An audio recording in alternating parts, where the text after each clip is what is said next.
Bonjour, d'abord j'aimerais saluer mes collègues qui sont ici et j'aimerais saluer une cinquantaine de représentants qui sont ici avec nous aujourd'hui à l'Assemblée nationale. Je suis impressionnée. Pour moi, vous êtes des experts, vous êtes des gens du terrain, vous avez une expertise que nous, les élus, on n'a pas. Donc, j'apprécie vraiment beaucoup que c'est un blitz, hein, on va dire que vous faites un blitz ici à l'Assemblée nationale pour sensibiliser les gens à la crise du logement, aux problèmes en habitation. Donc, félicitations, je vous salue, merci sincèrement d'être ici. Vous le savez tout comme moi, l'année 2022 va sûrement être l'année de l'habitation. C'est une année, évidemment, une année électorale, mais c'est une année où on vit pour une deuxième fois consécutive une crise du logement, disons-le, sans précédent. On n'a pas vu ça dans les 18 dernières années, avec des taux d'inoccupation au plus bas. Donc, bien sûr, ça a des répercussions sur de nombreux ménages québécois.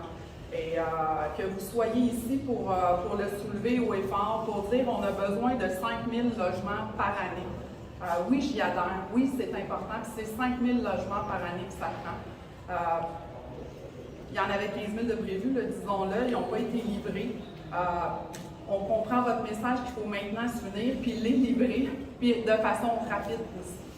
Il y a un bon pas qui a été fait, disons-le, il faut les souligner les bons coups. On se fait souvent dire en politique qu'on critique tout le temps. Donc, soulevons le bon coup. La crise du logement a finalement été reconnue par le gouvernement de la CAQ. Donc, évidemment, quand on reconnaît une crise, bien, après ça, on met en place les modalités, les mesures, la cellule de crise, justement pour aller de l'avant, pour contrer cette crise-là. Donc, je pense que c'est une bonne chose. Maintenant, on va travailler ensemble pour que les modalités puis tout se mette en place pour regarder en avant puis poursuivre. On vous a rencontré précédemment, bien sûr, je comprends qu'il y a plusieurs points qui vous préoccupent, dont la fin des conventions, la pérennité du logement social. Est-ce qu'il y a des programmes comme le FAC, le programme Habitation abordable Québec, est-ce que c'est un bon programme? Je partage votre inquiétude relativement à la pérennité du logement social et communautaire pour les prochaines années.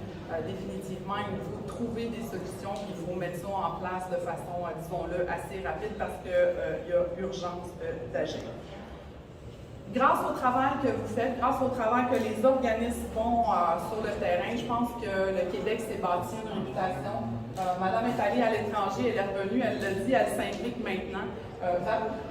Bravo. Puis je pense que c'est une histoire, c'est une autre histoire, mais je pense que tout ça, là, ça fait qu'on est un Québec fort, qu'on a des belles histoires à succès ici au Québec. Il faut les mettre de l'avant et dire que ça se peut, ça existe. Donc, travaillons tout le monde ensemble pour un avenir meilleur. On a un beau programme qui s'appelle Accès Logis. Ça fait 25 ans que ce programme-là existe. C'est un programme qui a besoin d'être modernisé à ce moment-là, mais c'est un beau programme. Les organismes sur le terrain, nos experts ils sont habitués de travailler avec. Donc, j'espère sincèrement que le gouvernement va continuer à croire à son projet Accès Logis et débloquer les sommes parce qu'il y a des projets qui attendent juste un petit go pour voir le jour et le détail. Alors voilà, encore une fois, merci d'être ici. Vous avez tout notre soutien. On croit vraiment aux 5 000 logements par année. Nous serons à vos côtés pour vous épauler dans la réalisation de vos objectifs. Merci.